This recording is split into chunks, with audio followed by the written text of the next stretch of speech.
Le village Igbo de Umudik, situé au cœur du Nigeria, vivait au rythme des traditions et des innovations modernes.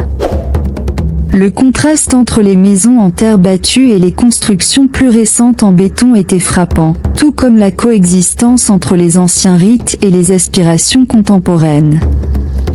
Au centre de ce village se tenait un palais royal immense, une forteresse de luxe dont les murs dorés reflétaient le pouvoir et la richesse. Awa, orpheline depuis son jeune âge, vivait dans un coin plus sombre de ce village lumineux. Recueillie par Maman Keshi, une veuve âgée et acariâtre, elle était considérée comme une aide de maison plutôt que comme un membre de la famille. Chaque matin, avant l'aube, Awa se réveillait dans une pièce exiguë, à peine éclairée par la lumière filtrant à travers les fissures du mur. Sa journée commençait par des tâches interminables, balayer le sol terreux, préparer le repas et remplir les jerrycans d'eau au puits communal. Le contraste entre la vie d'Awa et celle des jeunes femmes du village était abyssal. Tandis qu'elle s'occupait des tâches ménagères avec un dévouement silencieux, les autres jeunes femmes se préparaient avec empressement pour le grand concours royal. Le prince Idriss, de retour d'Europe après des années d'études et de voyages, devait choisir sa future épouse parmi les jeunes femmes du village. Cette occasion était la plus grande de leur vie, et les candidates rivalisaient d'efforts pour se préparer. Les candidates étaient issues des familles influentes du village. Amaka, la fille du riche commerçant, se vantait de sa beauté éclatante et de ses robes somptueuses. Elle avait l'air d'une déesse dans ses habits colorés et son arrogance était manifeste. Shizom, l'intellectuel du groupe, passait ses journées à étudier les manières de la cour et les protocoles royaux, persuadé que son savoir ferait toute la différence.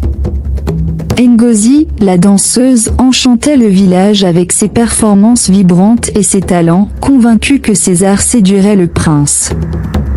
Awa était le contraste frappant avec ses candidates brillantes. La méfiance et la cruauté de ses pairs étaient palpables. Les jeunes femmes la regardaient avec dédain, se moquant de sa condition. Lorsqu'elles se retrouvaient en groupe pour discuter des préparatifs, les rires moqueurs et les commentaires désobligeants à l'égard d'Awa étaient courants.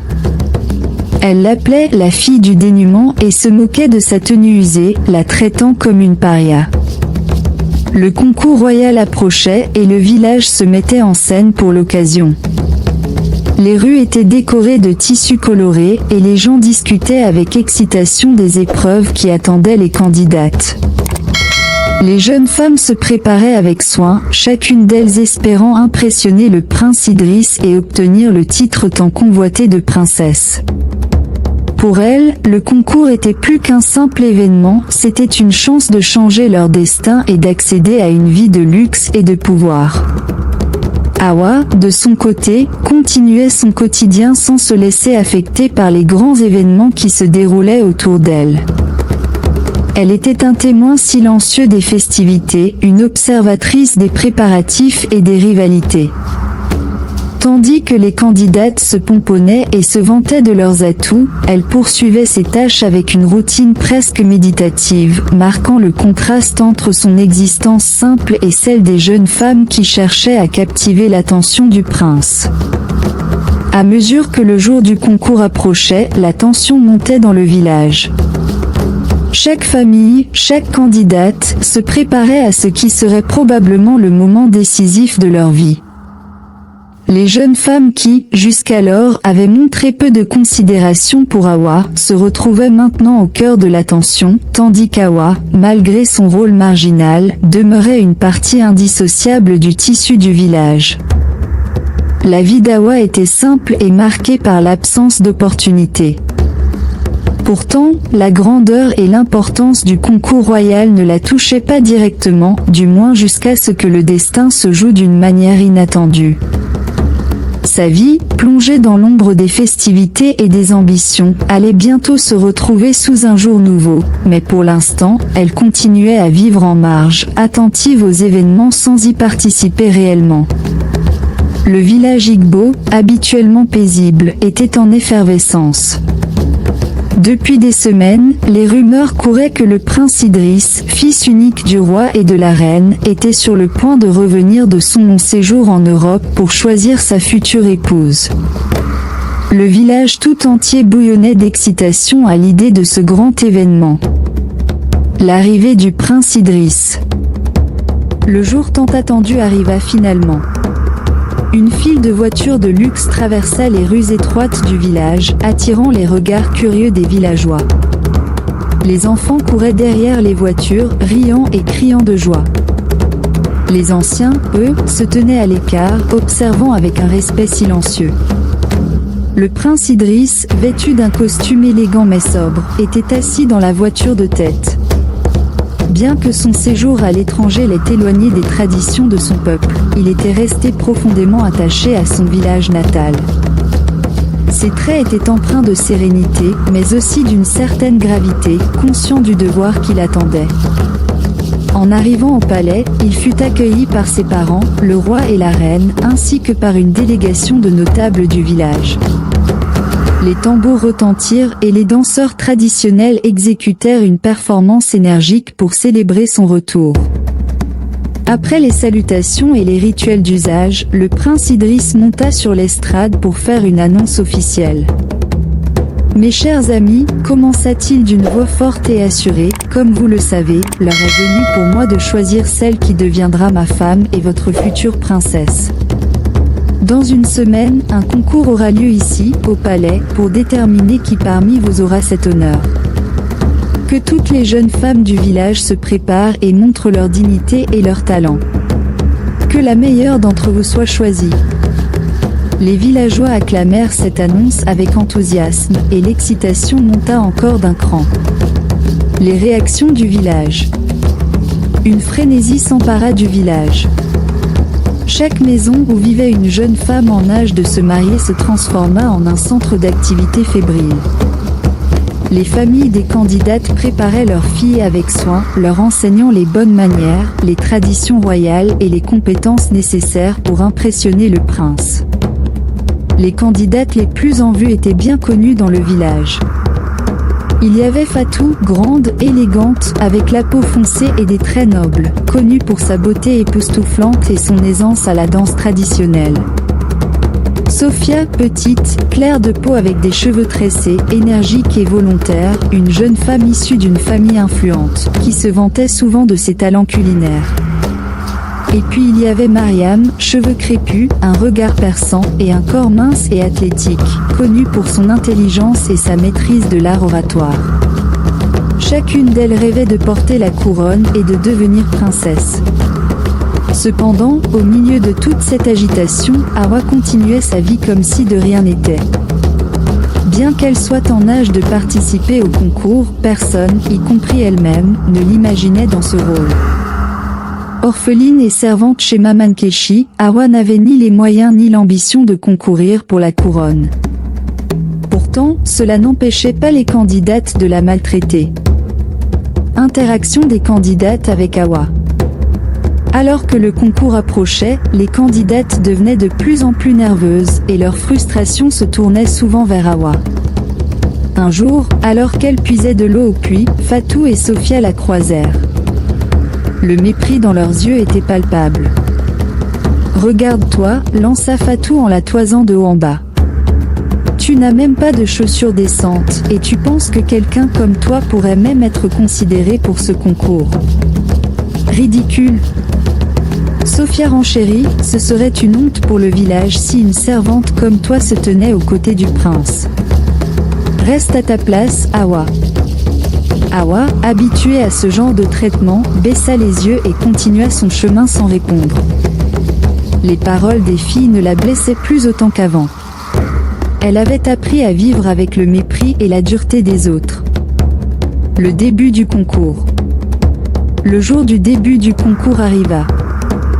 Les candidates, vêtues de leurs plus beaux vêtements, se rassemblèrent dans la cour du palais, prêtes à démontrer leurs compétences. Le roi et la reine étaient présents, observant avec attention chaque jeune femme. Le prince Idriss, assis à leur côté, regardait avec intérêt mais sans montrer de préférence. La première épreuve portait sur les connaissances des traditions royales et des coutumes du village. Mariam se démarqua rapidement, répondant à chaque question avec aisance et précision. Fatou, bien que moins érudite, compensait par sa grâce et son aisance à parler en public. La deuxième épreuve consistait en une compétition de danse traditionnelle. Fatou brilla de tout son éclat, captivant l'audience avec ses mouvements gracieux et maîtrisés. Les autres candidates peinaient à suivre son rythme, et beaucoup furent éliminés à ce stade. Les jours suivants, les épreuves continuèrent, testant les compétences culinaires, la force physique et même la capacité à gérer des situations diplomatiques fictives. Chaque épreuve éliminait une candidate, ne laissant que les plus fortes et les plus talentueuses en lice. Pendant tout ce temps, Hawa continuait à observer de loin, indifférente au concours. Pour elle, ce monde de luxe et de pouvoir n'était qu'une distraction passagère, bien loin de sa réalité quotidienne. Le concours battait son plein. Chaque jour, les épreuves éliminaient une candidate, rapprochant les jeunes femmes restantes un peu plus près de leur rêve de devenir princesse. L'attention du village tout entier était centrée sur les performances des candidates. Cependant, Hawa restait une spectatrice éloignée, observant le spectacle à distance, toujours absorbée dans ses corvées quotidiennes. Le contraste entre sa vie modeste et celle des filles du concours était flagrant, mais elle s'y était habituée depuis longtemps. Elle avait appris à ne pas se comparer à elle, à accepter sa place en marge. Un après-midi, alors qu'Hawa revenait du marché, les bras chargés de provisions pour Maman Keshi, quelque chose d'inattendu se produisit. La rue du marché, d'ordinaire bondée de villageois occupés, fut soudainement envahie par un brouhaha d'excitation. Les gens s'écartaient, chuchotaient, et bientôt, Hawa comprit pourquoi, une voiture de luxe noire, brillante sous le soleil, avançait lentement dans les ruelles étroites du village. C'était la voiture du prince Idriss. Le cœur d'Hawa battit plus fort dans sa poitrine. Elle ne l'avait jamais vu de près, mais les histoires sur lui circulaient partout. Les femmes du village le décrivaient comme un homme imposant, charismatique, avec une allure que seule l'élite européenne pouvait conférer. Hawa n'avait jamais vraiment pensé à lui, sa vie étant trop loin de ce monde de privilèges et de pouvoir. Mais aujourd'hui, elle se trouvait sur son chemin.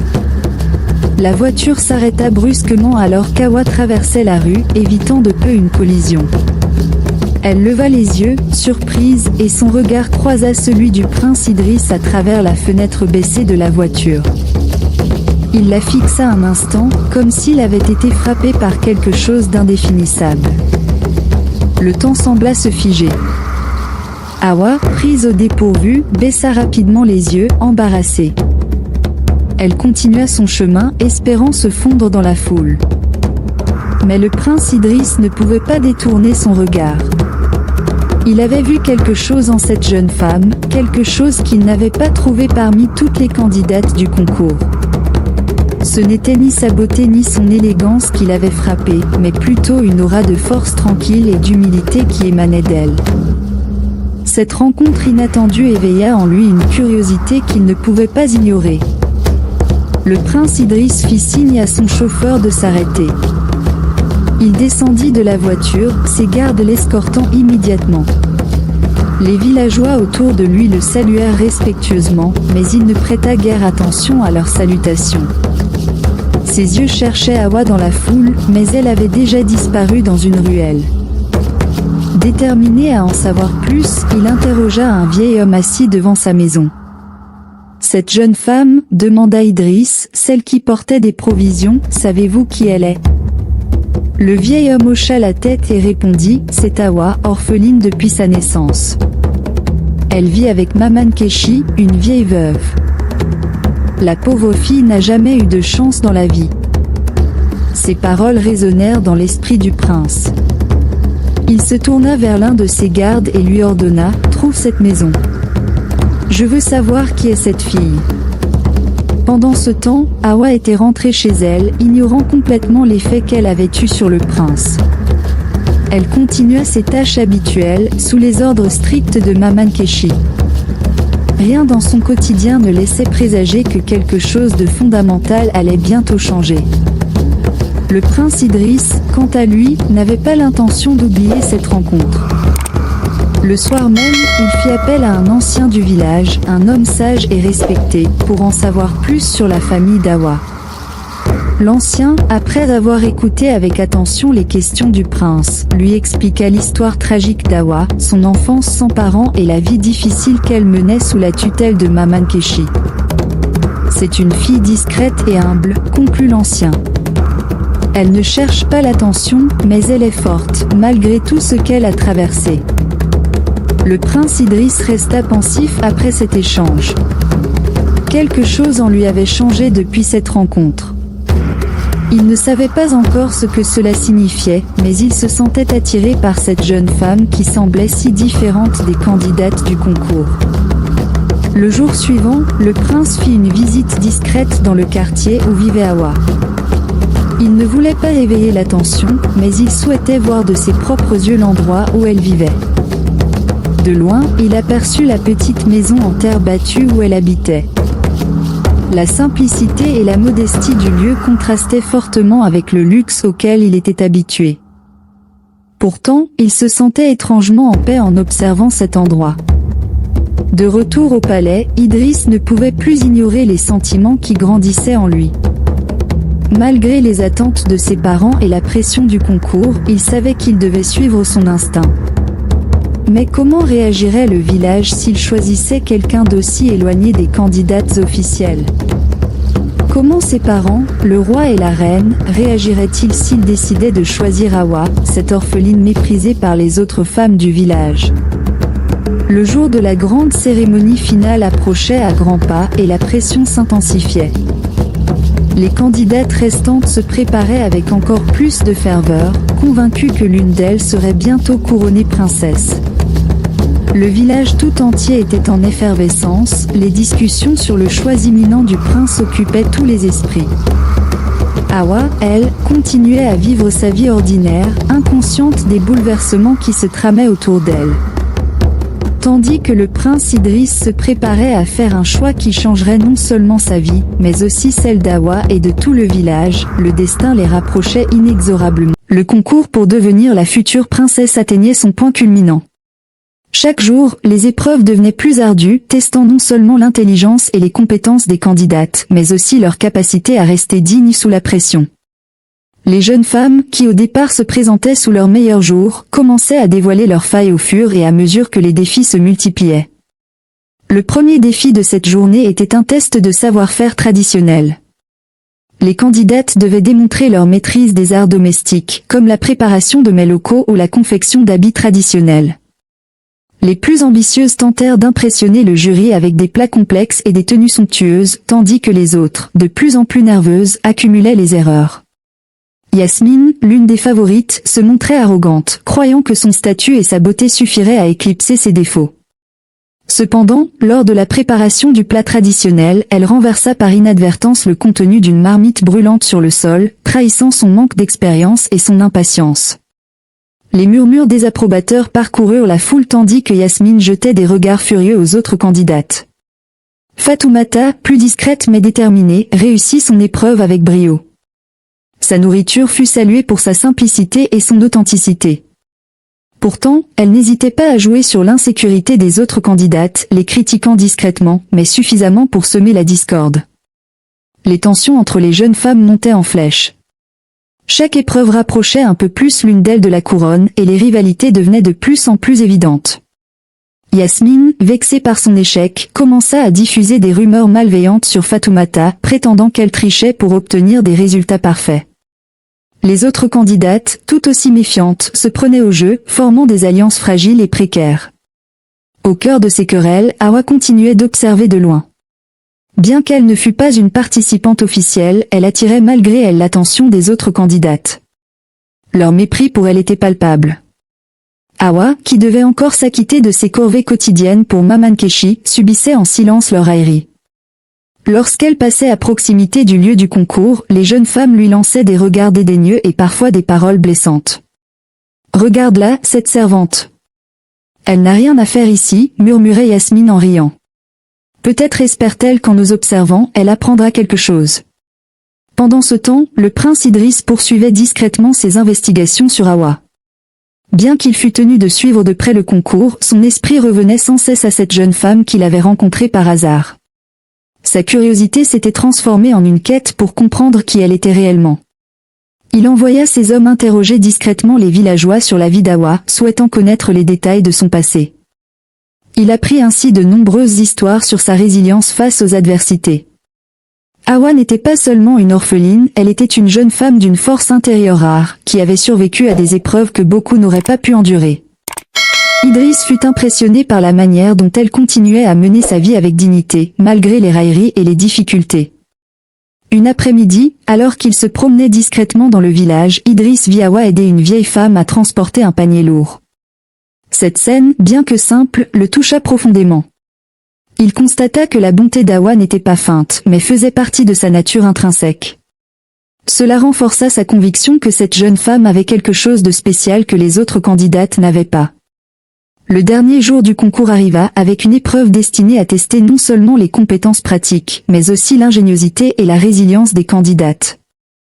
Chaque jeune femme devait faire face à une situation imprévue, qu'il s'agisse d'un obstacle à surmonter ou d'une décision à prendre rapidement. Yasmine, toujours convaincue de sa supériorité, se retrouva paralysée par un simple défi demandant de résoudre un problème de gestion des ressources du village. Son manque de connaissance des réalités du quotidien villageois devint évident et elle perdit une grande partie de son assurance. Fatoumata, plus rusée, réussit à surmonter son défi, mais ses solutions furent jugées trop calculatrices par le jury, qui s'attendait à plus de compassion et de pragmatisme. Hawa, quant à elle, observait de loin, toujours absorbée dans ses propres tâches, mais son esprit était plus alerte que jamais. Les murmures du village concernant le concours parvenaient jusqu'à elle, et bien qu'elle essayât de ne pas s'en préoccuper, elle ne pouvait ignorer l'étrange impression que quelque chose se préparait. Sa rencontre avec le prince Idriss avait laissé une trace indélébile, mais elle ne s'autorisait pas à espérer davantage. Alors que la cérémonie de couronnement approchait, le prince Idriss devait prendre une décision. La pression de ses parents, du village et des candidates elles-mêmes pesait lourdement sur ses épaules. Pourtant, dans son cœur, il savait que la couronne n'appartenait pas à l'une des femmes présentes au concours. Il était désormais certain que la jeune femme humble et discrète, Hawa, était celle qui incarnait le mieux les qualités qu'il recherchait pour régner à ses côtés. Tandis que le jour J se rapprochait, Idriss préparait en secret son choix inattendu. Il savait que ce choix bouleverserait non seulement les attentes du concours, mais aussi les dynamiques de pouvoir dans le village. La question qui persistait était, comment Hawa réagirait-elle lorsque son destin serait révélé à la vue de tous? Le grand jour est enfin arrivé. Le village, habituellement paisible, est en effervescence alors que les préparatifs pour l'annonce tant attendue battent leur plein. Les rues sont décorées de guirlandes colorées et de fleurs exotiques, tandis que les habitants se pressent pour assister à l'événement qui promet de marquer l'histoire du village. Les candidates, vêtues de leurs plus beaux atours, se tiennent sur une estrade spécialement aménagée pour l'occasion. Elles affichent des sourires pleins d'espoir, bien que certains signes de nervosité trahissent leur anxiété. Chacune d'elles est consciente que ce jour pourrait changer leur vie à jamais. Leurs familles et leurs amis sont également présents, observant avec fierté et excitation. Le roi et la reine, installés sur un trône décoré de brocart et de pierres précieuses, sont entourés de conseillers et de dignitaires. Leur impatience est palpable, ils ont vu défiler les candidates et ont hâte de voir leur fils faire son choix final. Le prince Idriss, vêtu d'une somptueuse tenue royale, se tient au centre de la scène, l'air grave et réfléchi. Il prend la parole et un silence respectueux s'abat sur la foule. Aujourd'hui, nous nous réunissons pour célébrer l'amour et l'union.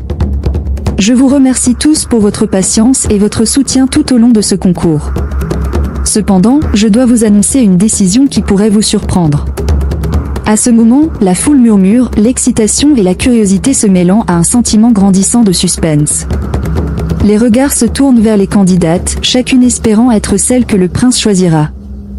Après avoir observé et réfléchi avec soin, je suis convaincu que la personne qui mérite le plus de devenir ma princesse est Hawa. Un silence stupéfait se répand parmi les spectateurs. Les murmures se transforment en un tumulte de réactions choquées. Les candidates, qui étaient sur le point de célébrer leur victoire, sont déconcertées.